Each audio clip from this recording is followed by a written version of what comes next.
नमस्कार, मैं खुशी स्वागत करती हूं आपका अपना राष्ट्रीय न्यूज में। आइए नजर डालते हैं आज की बड़ी खबर पर।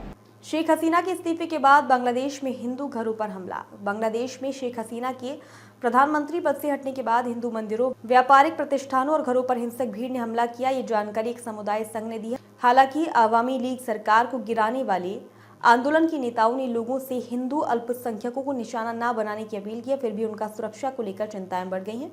एक सुखद संकेत यह है कि कई आवाजें हिंदू के समर्थन में उठी हैं और कुछ मंदिरों की सुरक्षा मुसलमान और हिंदू मिलकर कर रहे हैं।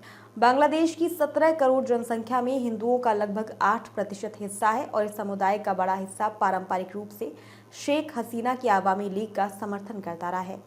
ये शेख हसीना के भारत के साथ मजबूत संबंधों और अवामी लीग के धर्मनिरपेक्ष रुख के कारण है, जबकि विपक्ष में कट्टरपंथी ताकतें शामिल हैं। सरकार के गिरने और नई प्रशासन के कार्यभार संभालने के बीच भीड़ पुलिस स्टेशन, जेल, अवामी लीग नेताओं के घरों और हिंदू प्रतिष्ठानों को निशाना बना रही है। तारिक रहमान बीएनपी नेता और पूर्व प्रधानमंत्री खालिदा जिया के बेटे प्रमुख आवाजों में से एक हैं, जिन्होंने शांति की अपील की है। उन्होंने एक्स पर कहा, मैं बांग्लादेश के लोगों से इस लोकतांत्रिक रास्ते के संक्रमण के समय संयम और शांति बनाए रखने की अपील करता हूं। हमारा कर्तव्य है कि हम सभी बांग्लादेशियों को धर्म और राजनीति से ऊपर उठकर भेदभावपूर्ण हिंसा से बचाएं। किसी विशेष समुदाय को परेशान न करें, विभाजन न पैदा करें या प्रतिशोध न लें। मुसलमान, हिंदू, ईसाई, बौद्ध, विश्वासी, नास्तिक, कोई भी हमारे लोकतांत्रिक रास्ते पर पीछे नहीं रहेगा या पूर्वाग्रह का सामना नहीं करेगा।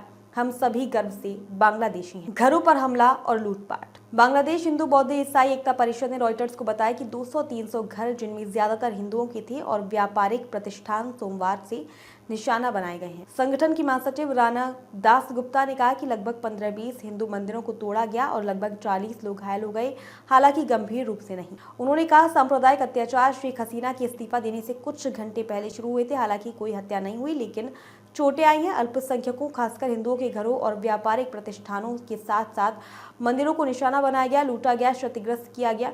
ढाका स्थित विकास पेशेवर अभिरूप सरकार ने बीबीसी को बताया कि उनका चचेरा भाई नेट्रोकाना में रहता है, जो ढाका से लगभग 100 किलोमीटर दूर है। शेख हसीना के देश छोड़ने के कुछ घंटे बाद उन्होंने श्री सरकार को फोन किया। वह डरी हुई लग रही थी। उसने कहा कि घर पर हमला किया जा रहा था और भीड़ ने लूटपाट की थी। उन्होंने बीबीसी को बताया, श्री सरकार के चचेरे भाई ने उन्हें बताया कि 100 लोग लाठियों से लेस होकर घर में घुसे, फर्नीचर, टीवी, बाथरूम फिटिंग और दरवाजे तोड़े। उन्होंने नकदी और गहने भी ले लिए। उन्होंने घर के किसी भी व्यक्ति पर हमला नहीं किया। भीड़ ने निवासियों से कहा, आप लोग आवामी लीग के वंशज हैं। इस देश की खराब स्थिति आपके कारण है। आपको देश छोड़ देना चाहिए। पत्रकारों, कलाकारों पर हमला। स्थानीय मीडिया ने बताया कि डेली खबर पत्र के पत्रकार प्रदीप कुमार भौमिक की रैंगंज प्रेस क्लब सिराजगंज पर भीड़ के हमले के दौरान मौत हो गई। 3 अन्य पत्रकार घायल हो गए। द डेली स्टार ने बताया कि देश भर में हमलों में कुल 25 पत्रकार घायल हुए, इनमें से कई मुस्लिम हैं।